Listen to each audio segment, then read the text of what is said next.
Nah sekarang orang bertanya, masa makanan bisa menyimpan doa? Ya jangankan makanan, kaset aja bisa nyimpen suara. Iya kan, kaset itu nyimpen suara, handphone nyimpen gambar. Loh makanya dulu orang berdoa, Allahumma barik lana, berkahilah.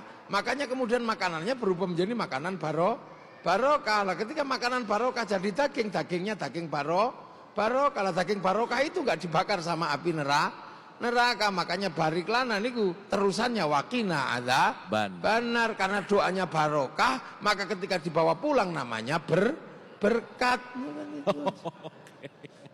Dapat berkat gitu ya. Dapat berkat. Nah itu kalau dimakan jadi darah, jadi daging, makhluk-makhluk dengan anasir buruk dia pergi. Iya kan? Kalau virus dimasuki dengan obat, cacing-cacing dimasuki dengan obat cacing. Nah anasir makhluk yang tidak nampak ya dimasuki dengan sesuatu yang bersifat uluhiyah. Saya mau tanya dulu audiens yang ada di sini, ada yang pernah merasakan galau? Boleh angkat tangannya? Wah banyak Gus nih. Kegalauan ini jadi trending topik nih Gus. Oke, gini Gus, ada nggak sih kaitan apa yang kita diskusikan tadi bahwa kita bisa digoda oleh setan?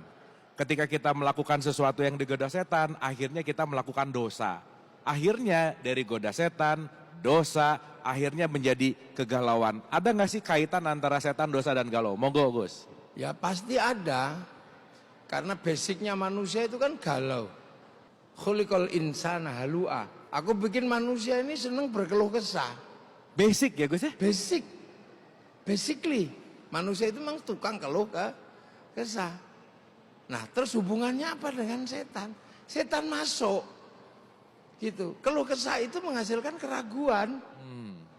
Nah keraguan itu kan al-khannas itu pekerjaannya adalah yuwaswisu fi sudurinas. Nah nanti kemudian begitu dia ragu-ragu, dia terjebak melakukan dosa.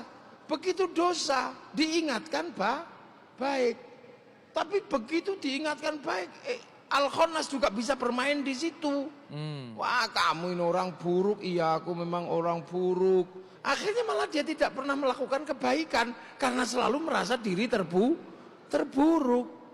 Kalau sudah terjebak di dalam al-khannas, kalau ini nekat aja. Dan al-khannas itu iseng kadang.